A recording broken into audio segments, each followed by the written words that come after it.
अभी मेरा मेरा वादा है, आज 1 घंटे इनको इतना जलील करूंगा, इनकी आवाज डाउन रखिए।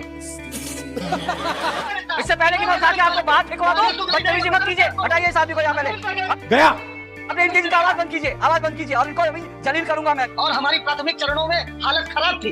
कोई निर्देश था वायुसेना को कि आप वहाँ के सैन्य प्रतिष्ठानों पर या अन्य प्रतिष्ठानों पर हमला नहीं करेंगे, इस वजह से हमें कुछ बीमार खोने पड़े। सेना के अधिकारी ने कहा कि हम डरे हुए थे, किस सेना के अधिकारी ने कहा हमारे हाथ बांध रखे थे, किस सेना के अधिकारी ने कहा। और वैसे मैं आपको बता दूं, इन कांग्रेसियों का चेहरा देखिए, आवाज बंद रखना इनकी। आज इनको इतना जलील करना है कि घर में जाए गिलास का पानी मांगे तो इनकी बेगम, इनके बच्चे इनको पानी ना दे। आगे स्वाद। नमस्कार दोस्तों, आप देख रहे हैं प्रदीप डिबेट हब, जहां आपको मिलती है वायरल राष्ट्रवादी पॉलिटिकल डिबेट क्लिप्स। दोस्तों, देश ने बार बार देखा कि कांग्रेस पार्टी में ऊपर से लेकर नीचे तक किस तरह गैर जिम्मेदार और देश को कमजोर करने वाले बयान दिए जाते रहे हैं।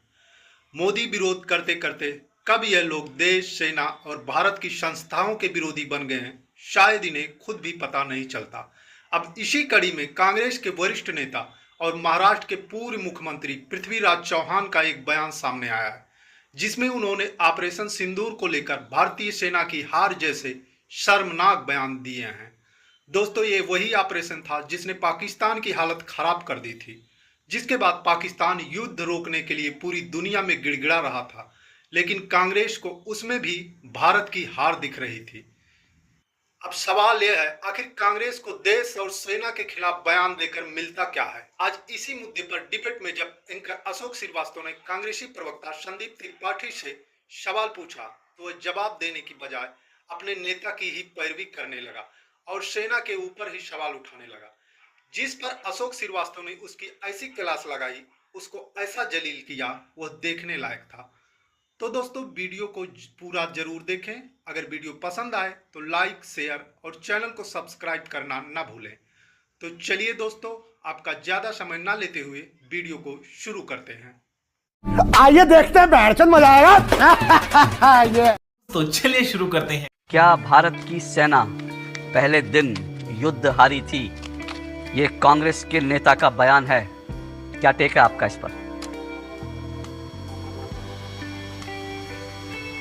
पहली बात मैं क्लियर कर दूं कि पृथ्वीराज चौहान जी का वो निजी बयान है। कांग्रेस पार्टी सेना के साथ खड़ी है और हर परिस्थिति में खड़ी है। जीत हार कोई भी परिस्थिति आ जाए, और सरकार के साथ हम पाकिस्तान के मसले पर खड़े हैं, आतंकवाद के मसले पर खड़े हैं। अच्छा, हमको सिखा रिया है। हमारे सेना के ही एक अधिकारी कैप्टन श्री कुमार जी एक बात कहते हैं और उन पर कोई कार्रवाई भी नहीं होती अगर उन्होंने गलत बयानी की तो।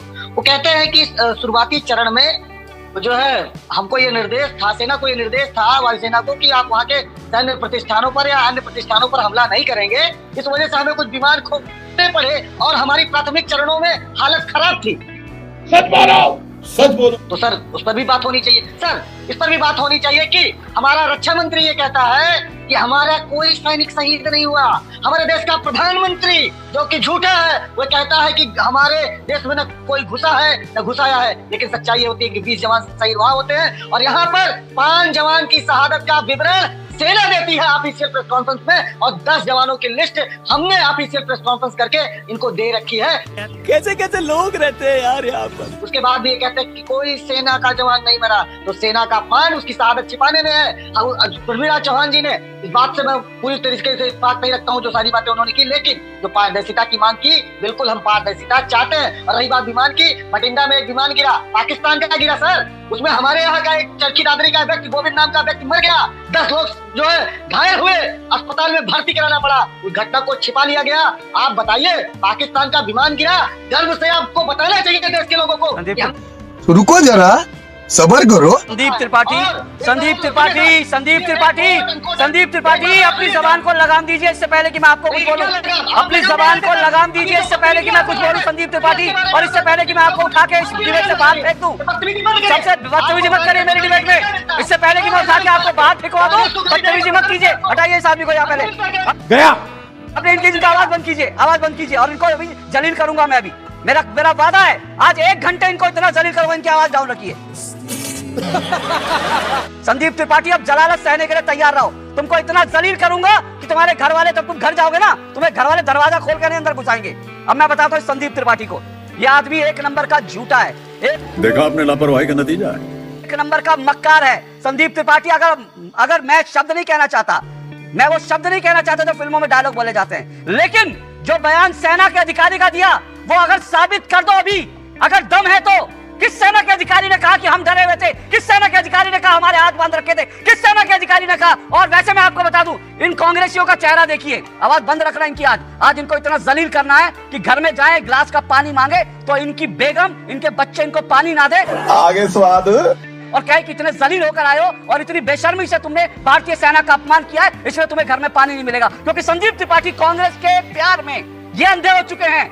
ये कांग्रेस का नेता जो है ये पाकिस्तानी बन चुका है। लेकिन बेइज्जती है। मुझे मालूम है इनके घर में बच्चे जो होंगे देशभक्त होंगे, इनकी पत्नी देशभक्त होंगी, लेकिन ये आदमी कांग्रेस का नमक खाकर ये आदमी गद्दार हो चुका है।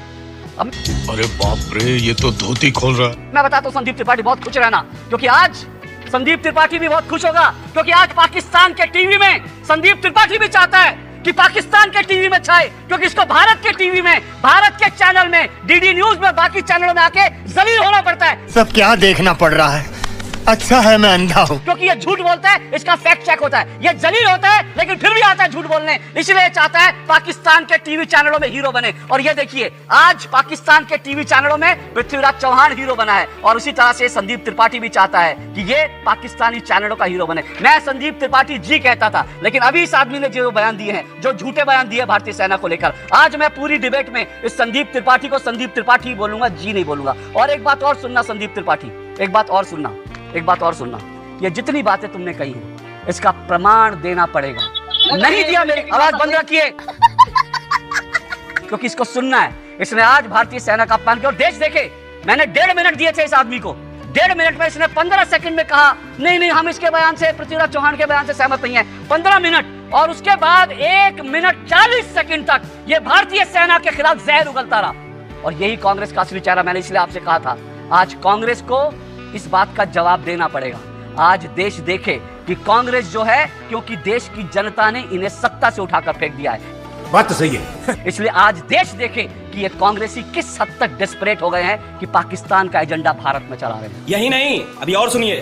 कीजिए कि भारत की तरफ से कुछ नुकसान हुआ भी हो, फर्ज कीजिए, तो सवाल यह है कि हमने जो उनके 9 आतंकी ठिकाने ध्वस्त किए, हमने जो उनके 11 हमने एयरबेस ध्वस्त के लिए, उस पर ये लोग सबूत मांगते हैं। और पाकिस्तान कहता है कि हमने 5 विमान गिरा दिए, तो उस पर ये कहते हैं भारत के विमान गिर गए, 5 विमान गिर गए। संदीप त्रिपाठी, आप लोगों को मिलता क्या है भारत की सेना को इस तरह से जलील करने का? आप लोगों को पाकिस्तान से पैसा मिलता है। क्या बात है सर, क्या बात है सर। साहब आवाजिया मत बंद कराइएगा, आवाज बंद करके तो किसी को भी करिया जा सकता है। आप भारत की सेना को लेकर, भारत की सेना के अधिकारियों के बयानों को तोड़ मरोड़ कर कुछ भी बोलेंगे तो फिर मेरा रवैया यही रहे। दोस्तों, आपने इस वीडियो में देखा कि कांग्रेसियों को न देश की उन्नति पसंद है, न देश की जीत, और न ही भारत की सेना का सम्मान। तो दोस्तों, आप क्या सोचते हैं? क्या देश की जीत पर सवाल उठाना देशभक्ति है, या फिर ये वही पुरानी कांग्रेसी मानसिकता है? अपनी राय कमेंट में जरूर लिखिए। अगर आप चाहते हैं ऐसी देश विरोधी राजनीतिक एजेंडा को एक्सपोज किया जाए तो वीडियो को लाइक और शेयर करना ना भूलें। तो चलिए दोस्तों, कल फिर मिलते हैं एक और धमाकेदार वायरल डिबेट के साथ। तब तक के लिए जय हिंद, जय भारत।